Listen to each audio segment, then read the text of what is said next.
Tanah bergetar, jendela rumah pun pada pecah. Bukan, ini bukan gempa bumi, melainkan sound horeg.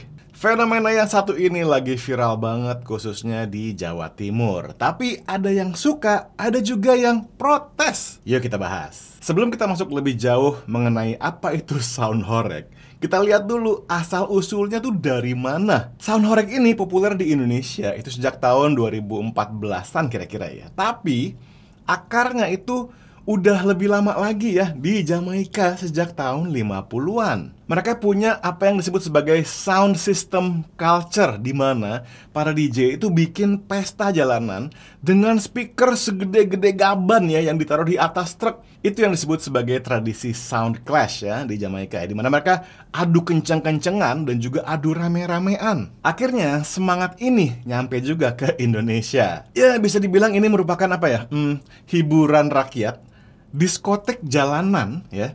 Tapi jangan salah ya, walaupun kita sebut ini hiburan rakyat, tapi ini bisa jadi bisnis yang besar. Karena untuk peralatannya sendiri kadang-kadang sound horeg itu bisa mencapai 1 M loh. Untuk nyawanya nggak murah juga ya, bisa puluhan juta. Inilah kenapa sound horeg merupakan sumber penghasilan bagi banyak orang ya, termasuk pemilik sound systemnya, termasuk krunya juga, termasuk juga orang-orang yang jualan di sekitar sound horeg ini. Tapi sayangnya, di balik kemeriahan sound horeg, terdapat juga insiden-insiden yang membuat resah. Sebut aja beberapa kasus yang paling viral di Indonesia. Ada kericuhan di Mulyorejo, Malang.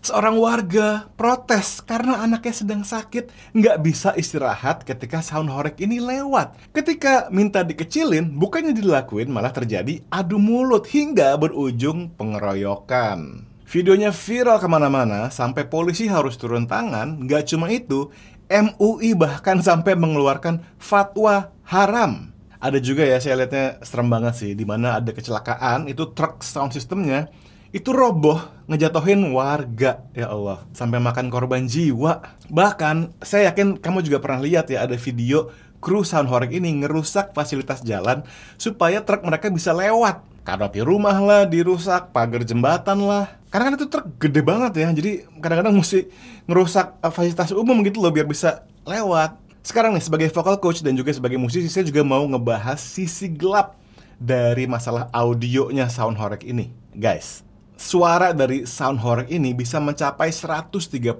desibel. Padahal batas aman untuk manusia menurut WHO adalah 85 desibel selama 8 jam. Di atas itu, kuping kita bisa rusak. Apa aja jenis kerusakannya ya? Satu yang paling common yaitu tinnitus, di mana kita bisa dengerin nggak berhenti-berhenti ya.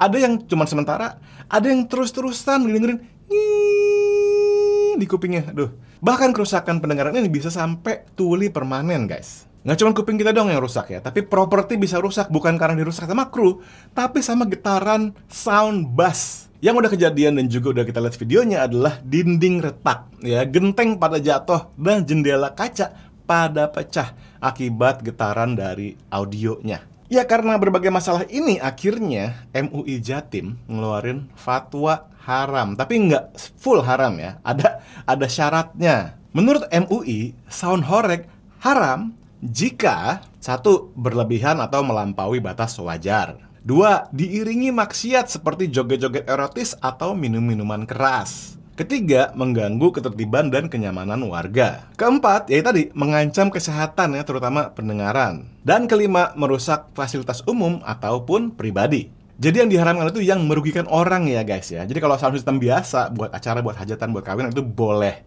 Intinya boleh senang-senang, boleh bikin keramaian, asal nggak ngerugiin orang lain.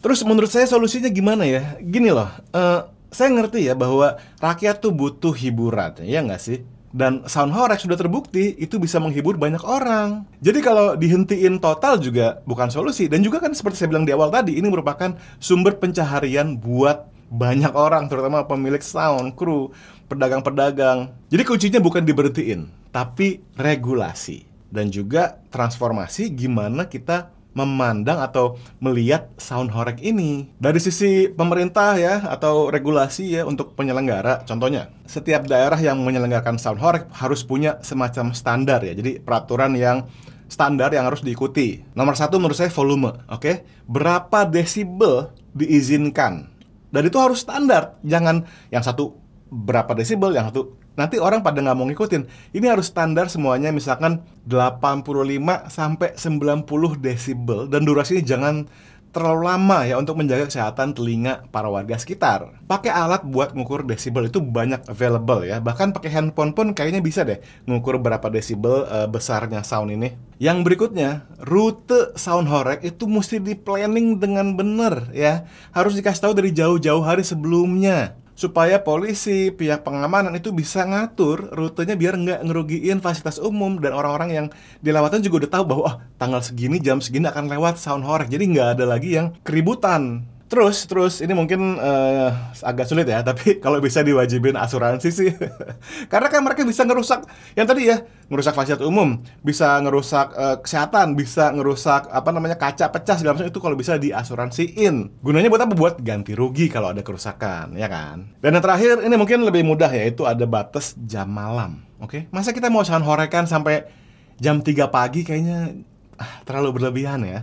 Mungkin sampai jam 11 gitu kan cukup lah ya, karena kan soundtrack dari siang, mungkin dari pagi jangan-jangan ya. Jadi ada batas paling malam sampai jam berapa gitu lah. Nah kalau dari saya nih, sisi musisi, sisi vocal coach ya, sound system gitu, kita mesti bisa ngajak pelaku sound horeg ini merubah mindset dari adu kenceng-kencengan, adu gede-gedean, adu rame-ramean menjadi adu kualitas audio. Coba deh kita bikin yang dikompetisiin itu adalah adu-aduan jernih soundnya. Oke, misalkan wah mixingnya bagus, bassnya, treble-nya tuh semuanya balance. Itu tuh yang diadu-aduin.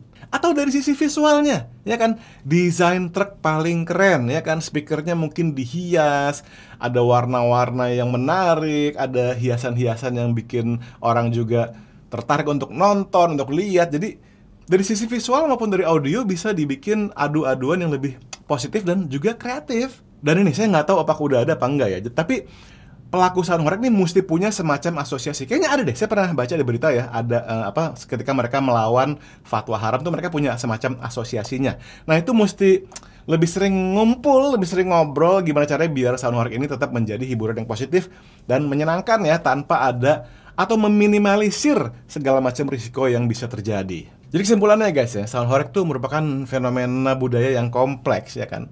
Ada faktor ekonomi di sana, ada sosial, dan juga berbagai masalahnya. Kalau dilarang total juga nggak mungkin, karena ini merupakan ekspresi orang ya, ekspresi warga, dan juga mata pencaharian. Jadi susah kalau dilarang total ya. Jadi mesti ada aturan yang disetujui bersama gitu aja sih. Kalau menurut kalian gimana guys? Pernah nggak sih punya pengalaman dengan sound horeg ini? Dan gimana mengenai usulan-usulan peraturan yang saya sebutkan tadi? Apakah sudah ada atau belum? Apakah dibiarin aja makin liar makin bagus? Atau seperti apa sih? Tulis di komentar di bawah ya. Sekian dulu komen saya hari ini mengenai sound horeg. Semoga bermanfaat. Sampai ketemu di video selanjutnya dan selalu bebaskan suaramu.